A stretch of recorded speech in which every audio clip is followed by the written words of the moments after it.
بسم اللہ الرحمن الرحیم۔ السلام علیکم عزیز بہن بھائیوں، آج کل گھروں میں دو چیزیں بہت عام ہو چکی ہیں، ایک جھگڑے اور دوسرا رزق کی تنگی۔ ہم اکثر سوچتے ہیں کہ شاید قسمت خراب ہے، حالات سخت ہیں یا مہنگائی کا زمانہ ہے، لیکن ذرا غور کیجئے، کیا ہم نے کبھی اپنے گھر کے ماحول اور اپنے عمل پر نظر ڈالی ہے؟ سورۃ اعراف میں اللہ تعالیٰ فرماتے ہیں کہ اگر وہ بستیوں والے ایمان لاتے اور تقوی اختیار کرتے تو ہم ان پر آسمان اور زمین سے برکتوں کے دروازے کھول دیتے۔ تو اس کا مطلب ہے مسئلہ باہر کا نہیں، مسئلہ ہمارے اندر کا ہے۔ ہماری زبان، ہمارا رویہ، ہمارے دلوں کا میل، یہ سب ہمارے رزق اور سکون کو کھا جاتے ہیں۔ سب سے پہلی سوچنے والی بات یہ ہے کہ جھگڑے کیوں ہوتے ہیں؟ کیونکہ ہم ایک دوسرے کو برداشت نہیں کرتے۔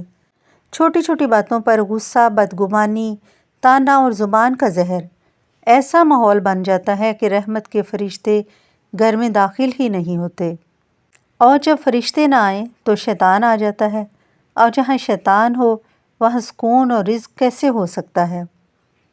اور رزق کی کمی کیوں ہوتی ہے؟ کیونکہ ہم میں شکر اور صاف نیت کی کمی ہے۔ ہم صبح اٹھتے ہیں بغیر اللہ کا نام لیے، بغیر دعا کے۔ ہم کماتے ہیں مگر نہ حلال کا دھیان، نہ زکوٰۃ کی فکر، نہ رشتہ داروں کا حق۔ پھر رزق میں برکت کیسے ہو؟ یہ رزق میں برکت ختم کرنے والے ہی اعمال ہیں۔ میرے عزیز ساتھیوں، اگر آپ بھی چاہتے ہیں کہ آپ کے گھر میں سکون آئے، جھگڑے ختم ہوں، رزق بڑھے، تو آج سے یہ چند کام شروع کریں۔ نماز کی پابندی کریں، خاص کر فجر کی نماز، اور روزانہ سورۃ بقرہ کا کچھ حصہ سنیں یا پڑھیں۔ اپنی زبان کو نرم رکھیں، یعنی اخلاق کو بہتر بنائیں، معاف کرنا سیکھیں، درود شریف اور استغفار کو معمول بنائیں۔ گھر میں اللہ کا ذکر، قرآن کی تلاوت اور نیکی کا ماحول پیدا کریں۔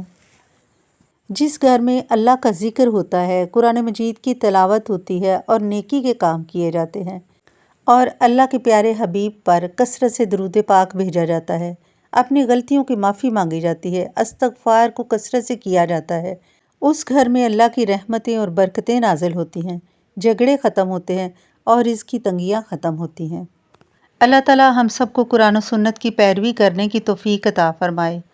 آمین یا رب العالمین۔